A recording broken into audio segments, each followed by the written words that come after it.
शोक किस रस का स्थायी भाव है? ऑप्शन ए शांत रस। शांत रस का स्थायी भाव निर्वेद होता है। शांत रस का स्थायी भाव निर्वेद। ऑप्शन बी करुण रस। करुण रस का स्थायी भाव क्या होता है? शोक होता है। करुण रस का स्थायी भाव शोक। ऑप्शन सी है हास्य रस। हास्य रस का स्थायी भाव हास होता है। ऑप्शन डी है वीर रस। वीर रस का स्थायी भाव उत्साह होता है। रसों की संख्या पूछी जाए तो कितनी है? 9। और भरत मुनि के अनुसार रसों की संख्या कितनी है? 8 है। श्रृंगार रस का स्थायी भाव क्या है? तो श्रृंगार रस का स्थायी भाव रति है। रति किस रस का स्थायी भाव है? श्रृंगार रस का स्थायी भाव है। किस रस को रसराज कहा जाता है? तो श्रृंगार रस को रसराज कहा जाता है। भयानक रस का स्थायी भाव क्या है? भयानक रस का स्थायी भाव भय है। अद्भुत रस का स्थायी भाव विस्मय है। शोक किस रस का स्थायी भाव है? तो करुण रस का है। ऑप्शन बी सही है। जो मात्रिक समछंद है, प्रत्येक चरण में 16 मात्राएं होती हैं, उसे कहते हैं।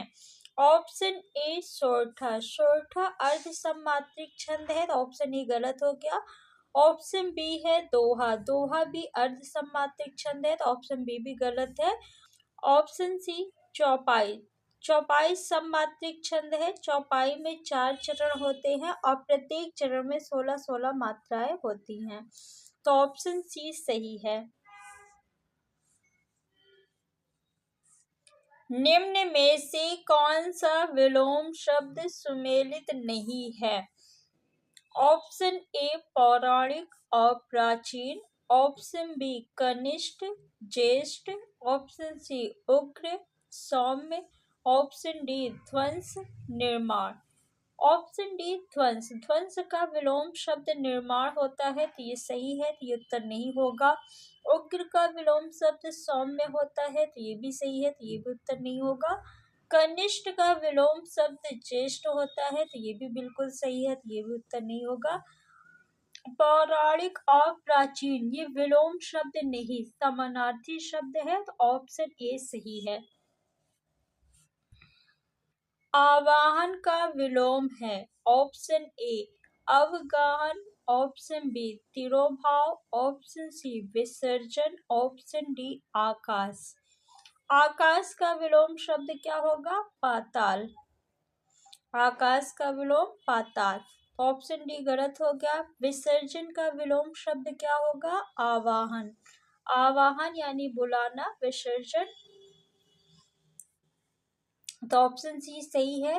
तिरोभाव का विलोम शब्द आविर्भाव होता है, तो ऑप्शन बी गलत है। ऑप्शन ए भी गलत है। स्वर्ग शब्द का विलोम है। Option A Baikunth. Option B देवलोक। ऑप्शन सी नरक। ऑप्शन डी परम धाम। स्वर्ग का पर्यायवाची शब्द बैकुंठ, देवलोक और परम धाम है। स्वर्ग का विलोम शब्द नरक होता है। ऑप्शन सी सही है। कमल के लिए पर्यायवाची शब्द नहीं है। कमल का पर्यायवाची शब्द जलज होता है। नीरज, अंबुज,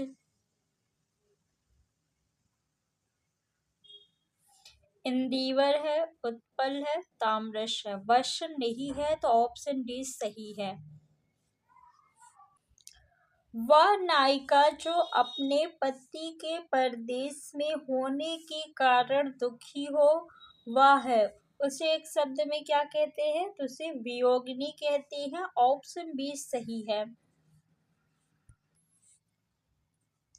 निम्नलिखित में से कौन सा स्वर कंठ तालव्य है? ऑप्शन ए ई।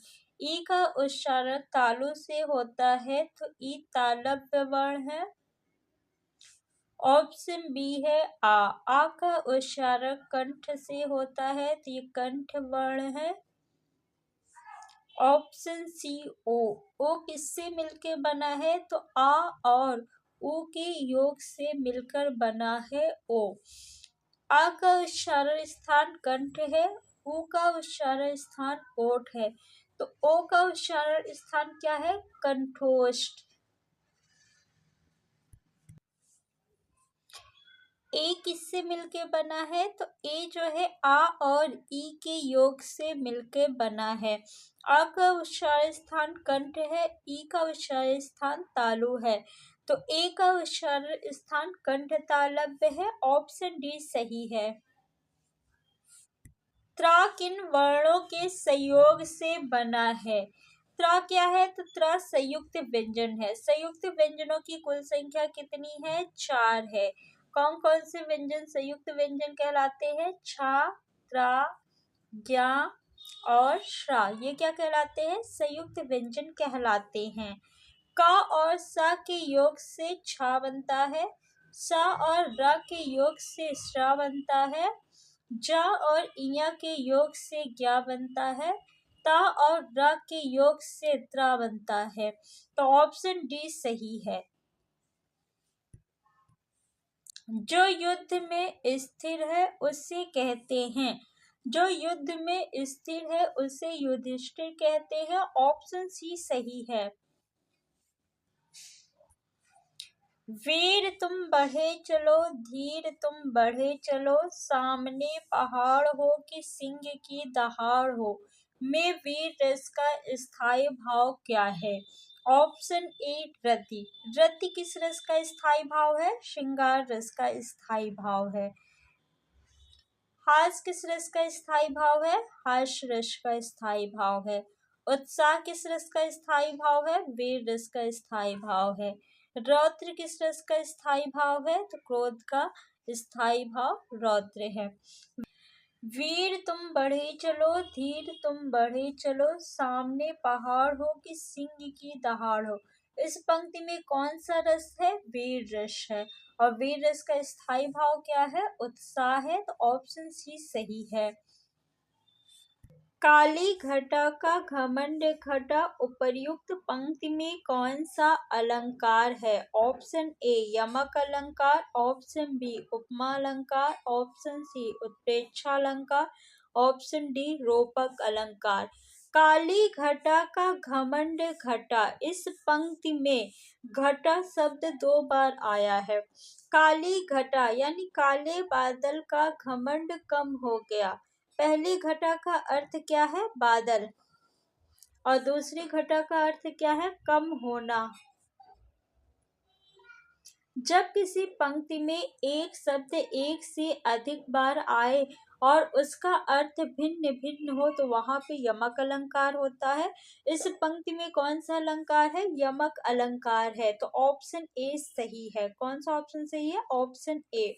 उपमा अलंकार में सा, सी, से, सम, सरिस, समान वाचक शब्द आता है। उत्प्रेक्षा अलंकार में मनु, मानो, जनु, जानो, मनहु, जनहु वाचक शब्द आता है। रूपक अलंकार में कोई वाचक शब्द नहीं होता, सिर्फ और सिर्फ योजक चिन्ह होता है।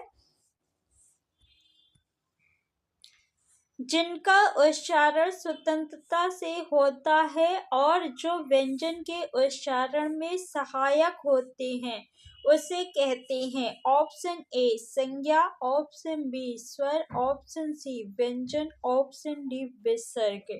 संज्ञा किसे कहते हैं? किसी भी व्यक्ति, वस्तु, स्थान, भाव, विचार आदि के नाम को संज्ञा कहते हैं। संज्ञा के मुख्यतः 5 भेद होते हैं, तो ऑप्शन ए गलत हो गया।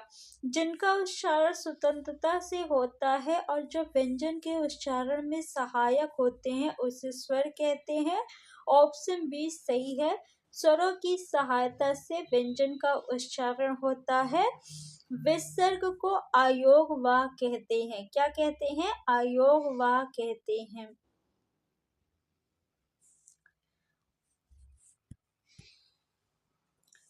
शब्द की सबसे छोटी इकाई क्या कहलाती है? तो शब्द की सबसे छोटी इकाई वर्ण कहलाती है। ऑप्शन बी सही है। भाषा की सबसे छोटी इकाई क्या कहलाती है? तो भाषा की सबसे छोटी इकाई भी वर्ण कहलाती है। भाषा की सबसे छोटी सार्थक इकाई क्या है? तो भाषा की सबसे छोटी सार्थक इकाई शब्द है। भाषा की सबसे छोटी मौखिक इकाई क्या है? ध्वनि है। भाषा की सबसे छोटी मौखिक इकाई ध्वनि। आयोग वाक्य किसे कहते हैं? तो अनुस्वार और विसर्ग को आयोग वाक्य कहते हैं। अनुस्वार और विसर्ग स्वर के साथ लिखे जाते हैं, लेकिन इनकी गिनती न स्वर में की जाती है न ही व्यंजन में, इसलिए इसे आयोग वाक्य कहते हैं। आयोग वाक्य का अर्थ होता है जो साथ में रहे लेकिन गिने ना जाए। व्यंजन वर्णों की कुल संख्या कितनी है? 33। स्वरों की संख्या 11। त्रुटिपूर्वक शब्द के लिए किस चिन्ह का प्रयोग किया जाता है? ऑप्शन ए, इसे क्या कहते हैं? पूर्ण विराम। ऑप्शन बी, इसे लाघव चिन्ह कहते हैं। ऑप्शन सी, इसे प्रश्नवाचक चिन्ह कहते हैं। ऑप्शन डी, इसे क्या कहते हैं? इसे त्रुटिपूर्वक चिन्ह कहते हैं। तो ऑप्शन डी सही है। निम्न में से किस शब्द की वर्तनी सही है? सन्निधि किस ऑप्शन में सही लिखा है? सन्निधि।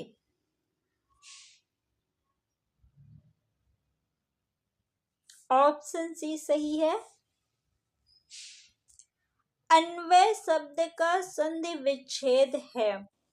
संधि का शाब्दिक अर्थ क्या होता है? मेल। किसका मेल? तो वर्णों का मेल। संधि में किसका मेल होता है? वर्णों का मेल होता है। दो निकटवर्ती वर्णों के मेल से जो विकार उत्पन्न होता है उसे संधि कहते हैं। संधि के मुख्यतः कितने भेद होते हैं? 3 भेद होते हैं। स्वर संधि, व्यंजन संधि और विसर्ग संधि। स्वर संधि के मुख्यतः कितने भेद होते हैं? तो स्वर संधि के मुख्यतः 5 भेद होते हैं। दीर्घ स्वर संधि, गुण स्वर संधि, वृद्ध स्वर संधि, यड़ स्वर संधि, आयादी स्वर संधि। अन्वय का संधि विच्छेद होगा, तो अन्वय का संधि विच्छेद अनुधन अ है। उ और आ के मेल से वा बन रहा है, तो इसमें कौन सी संधि है? यड़ संधि है। अन्वय में कौन सी संधि है? यड़ संधि।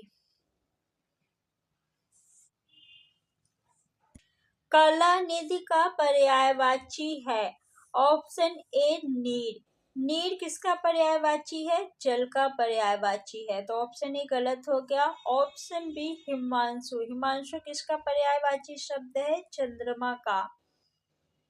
ऑप्शन सी है अंबु। अंबु किसका पर्यायवाची शब्द है? जल का, तो ऑप्शन सी भी गलत हो गया। ऑप्शन डी है आगार। आगार किसका पर्यायवाची शब्द है? घर का, तो ऑप्शन डी भी गलत हो गया। कलानिधि चंद्रमा का पर्यायवाची है और हिमांशु भी चंद्रमा का पर्यायवाची है, तो ऑप्शन बी सही है।